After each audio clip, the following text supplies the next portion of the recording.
پاکستان کا جو شمار ہے وہ ان ممالک میں ہوتا ہے جہاں پہلے تو تعلیم کی کمی ہے، اور جب تعلیم حاصل کر لی جائے تو بھی بڑی تعداد میں نوجوان جو ہے مناسب روزگار سے محروم ہوتے ہیں، اور جنہیں روزگار ملا ہے وہاں تنخواہیں بہت کم ہیں۔ کئی ادارے ایسے ہیں جہاں پر وقت پر تنخواہ ملنے کا تصور ہی نہیں ہے۔ ایک نجی ادارے پلس کنسلٹنٹ کی تازہ رپورٹ کے مطابق جو پاکستان کی شہری آبادی ہے اس میں 74% افراد اپنی ماہانہ آمدنی سے اپنے اخراجات پورے نہیں کر پا رہے ہیں، جبکہ جو 54% لوگ ہیں انہوں نے اپنے گھریلو ضروریات کو بھی کم کر دیا ہے، سامان کی خریداری کم کر دی ہے۔ 39% افراد ایسے ہیں جنہیں مہینہ ختم ہونے سے پہلے ادھار لے کر ضروریات پوری کرنی پڑتی ہیں، اور اس وقت جو نوکری پیشہ افراد ہیں ان میں 11% اتنے پریشان ہیں کہ وہ ڈبل جاب کر رہے ہیں، ڈبل نوکریاں کر رہے ہیں۔ پاکستان میں صرف 26% افراد ایسے ہیں جو اپنا گزارا کرنے کے لائق بچے ہیں۔ اسی اہم ترین موضوع پر بات ہوگی، اور ہمارے ساتھ موجود ہیں انٹرنیشنل لیبر آرگنائزیشن کے رکن فیصل اقبال صاحب۔ سر بہت شکریہ آپ کے وقت کا، ویلکم ٹو دا شو دنیا بول ہے۔ سر اس سروے کے مطابق پاکستان میں جو شہری آبادی ہے ان میں مسائل جو ہیں وہ بہت زیادہ ہے، ایک نوکری پیشہ افراد کیسے گزارا کرے گا ان مسائل کے ساتھ؟ Okay, thank you. تو شکریہ کہ آپ نے ہمیں اس موضوع پہ بات کرنے کے لیے انوائٹ کیا۔ یہ جو جس طرح آپ ذکر کر رہے ہیں کہ لوگ جو ہیں نہ صرف پاکستان میں بلکہ دنیا پوری میں مختلف طرح کے جو اکنامک سچویشنز ہیں ان کا شکار ہیں، اور دے آر انڈر پریشر کہ وہ کس طرح اپنے اینڈز میٹ کریں۔ پاکستان بھی ان میں سے ایک ہے۔ پاکستان اس میں اکیلا نہیں ہے، یہ پوری دنیا میں اس وقت اس طرح کے مسائل کے شکار بہت سارے کنٹریز ہیں جو اس کو حل کرنا چاہ رہے ہیں۔ جیسے کہ تازہ ترین آپ اور ہم سب جانتے ہیں کہ جو رپورٹس یورپ میں آ رہی ہیں، یا ہم فار ایسٹ میں کہہ رہے ہیں یا مڈل ایسٹ میں کہہ رہے ہیں، تو یہ ایک کامن فینامنا ہے جہاں پہ جو کام کرنے والے لوگ ہیں ان کو مشکلات کا شکار ہیں وہ، اور ان کو اس اسٹرگل میں سے گزرنا پڑ رہا ہے۔ اور ریزنز آبویس ہیں مختلف جگہوں پہ۔ پاکستان میں ظاہر سی بات ہے مہنگائی ایک اس کا جو اشاریہ ہے، اور دوسری طرف اگر ہم دیکھیں کہ ڈی ویلیویشن آف دا منی ہے، تو اسی لیے ILO جو انٹرنیشنل لیبر آرگنائزیشن ہے یہ اسی لیے اس بات پہ زیادہ فوکس کرتا ہے کہ ڈیسنٹ جاب جو ہے وہ کریٹ کی جائیں، جس میں یہ بات انشور کی جا سکے کہ جو ورکرز ہیں ان کو ان کی جو بھی whatever they offer in term of services, اس کے بدلے میں انہیں ڈیسنٹ ویج ملے، انہیں ایسی ویج ملے جس سے وہ آسانی سے اپنے فیملی کے لیے معاملات کو آگے چلا سکیں اور مینٹین کر سکیں۔ جی لیکن سر پاکستان میں اسپیشلی لوگوں کی جو تنخواہ دار طبقہ ہے، جو نوکری پیشہ افراد ہیں، ان کے پاس اتنی ان کی سیلری نہیں ہوتی ہے جتنی اب مہنگائی بڑھ چکی ہے۔ کس طرح سے وہ مینیج کریں اپنے گھر کو؟ ان کے لیے تو یہ پرابلمز ہے، بجلی کے بلز، گھر کا خرچ اور پھر بہت ساری چیزیں، تو ان کے لیے تو اتنی سیلری پیکج میں مینیج کرنا سب بہت مشکل ہوتا جا رہا ہے۔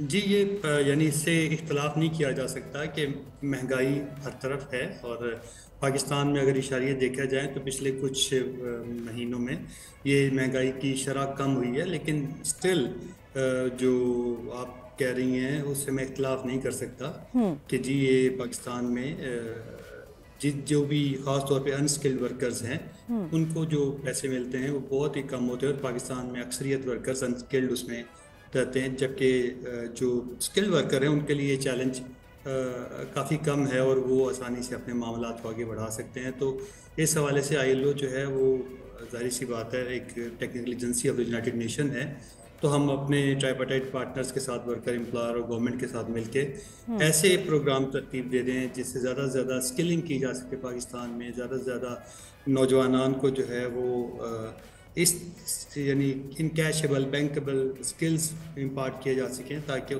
ان کو یا ان کے اسکل کی وجہ سے اس طرح کے چیلنجز کا سامنا کم از کم کرنا پڑے۔ اچھا سر، پاکستانی لاء میں جو نوکری پیشہ افراد ہیں، تنخواہ دار طبقہ ہے، ان کے رائٹس کیا ہے اور انٹرنیشنل لیول پر کیا رائٹس ہیں لیبرز کے؟ دیکھیں جو انٹرنیشنل لیول پہ اگر آپ دیکھیں تو دیر آر 190 کے قریب جو ہے وہ کنونشنز ہیں جو کہ گلوبلی اویلیبل ہے۔ انٹرنیشنل لیبر آرگنائزیشن جو ہے وہ اس کی کسٹوڈین بھی ہے، اور انہوں نے یہ جو rules of the game for the world of work set کیے ہیں ان in consultation with their tripartite partners, جو کہ میں نے پہلے بھی کہا گورنمنٹ، ورکر اور امپلائر کے ساتھ مل کے یہ کیے جاتے ہیں. اور ان میں سے اگر آپ دیکھیں تو پاکستان نے 36 جو ہیں وہ ریٹیفائی کیے ہوئے ہیں. خوشائند بات یہ ہے کہ پاکستان نے جو ریٹیفائی کیے ہوئے ہیں ان میں سے 8 ایسے ہیں جو کہ fundamental principles and rights at work ہیں، اور ان میں چائلڈ لیبر کا نہ ہونا، فورس لیبر کا نہ ہونا، نان ڈسکریمنیشن ہونا، آکوپیشنل ہیلتھ اینڈ سیفٹی کا ابھی پچھلے سال انکلوڈ کیا گیا ہے. پاکستان نے بھی ریٹیفائی کرنا ہے کنونشن میں، اس کے بعد پھر یہاں پہ اس کے اوپر قوانین بھی بننا شروع ہو جائیں گے. اور اس طرح جو یہ فنڈامنٹل پرنسپلز اینڈ رائٹس ہیں ایٹ ورک، یہ بیسیکلی بنیادی حقوق ہیں جو کسی بھی ورکر کا وہاں پہ ہونے چاہیے. جو اس کے ساتھ ساتھ ہم جس بات کو بہت زیادہ پروموٹ کرتے ہیں وہ یہ ہے کہ آپ ڈیسنٹ ورک، نہ صرف جاب بلکہ ڈیسنٹ جابس کریٹ کریں. اور ڈیسنٹ جاب سے مراد وہی ہے کہ ایک آدمی، ایک عورت اگر کوئی کام شروع کرتا ہے، کوئی جی کام پہ آتا ہے، تو اس کو ڈیسنسی کے ساتھ وہ جو کام کرنے کو ملے جس کے عوض ایک تو اس کو ترقی کے مساوی مواقع ملیں، ان کے ساتھ کوئی ڈسکریمنیشن نہ ہو، اس کو ویجز ایسی ملیں جس سے وہ آسانی سے اپنے معاملات کو آگے بڑھا سکے. اور اس طرح یہ تمام جو FPRW کے جو ایلیمنٹس ہیں یہ ڈیسنٹ ورک کے کانسیپٹ میں شامل کیے گئے ہیں. تو سر ایک طرف پاکستان جی سوری آپ نے دوسرا پاکستان کے لاز کے حوالے سے بات کی. پاکستان میں اب آپ کو پتہ ہے ڈیولوشن کے بعد ہر صوبہ اپنے جو لیبر کے لیے خود اپنے جو قوانین ہیں بنا سکتا ہے اور اسے امپلیمنٹ کر سکتا ہے.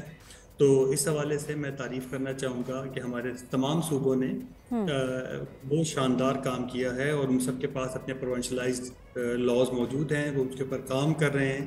اور وہ ILO ان کو سپورٹ کر رہی ہے کہ وہ اس معاملے میں زیادہ سے زیادہ لوگوں تک ان کی داد رسی کریں. صحیح.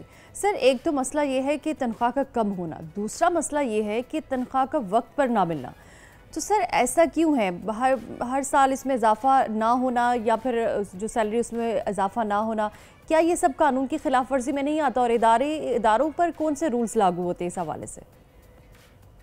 جی دیکھیں، پاکستان میں قوانین موجود ہیں اس کے لیے، اور جیسے میں نے کہا ہر صوبے میں موجود ہے. اور منیمم جو سیلری ہے وہ ہر سال نوٹیفائی کی جاتی ہے، اور وہ اس کا اعلان. لیکن سر موسٹلی اداروں میں نہیں کیا جاتا نا، اضافہ بھی نہیں کیا جاتا، سیلری کم دی جاتی ہے. دوسری جانب پرابلم یہ ہے کہ پھر سیلری آن ٹائم پر بھی نہیں ملتی ہے.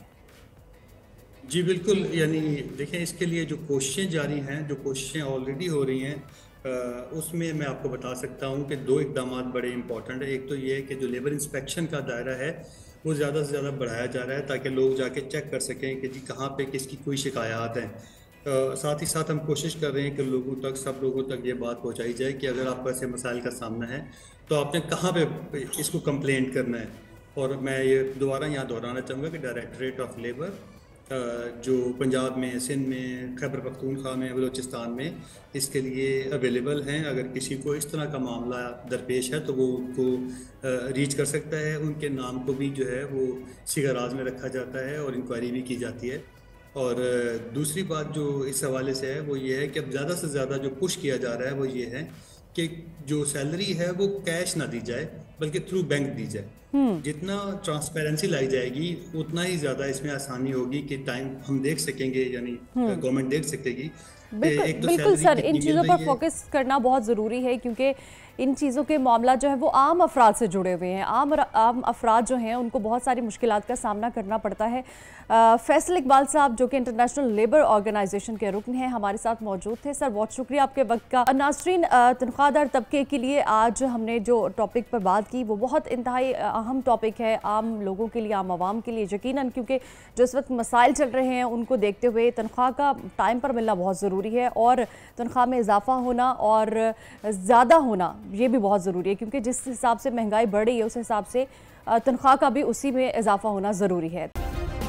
سبسکرائب کریں اور بیل دبائیں تاکہ کوئی خبر رہ نہ جائے.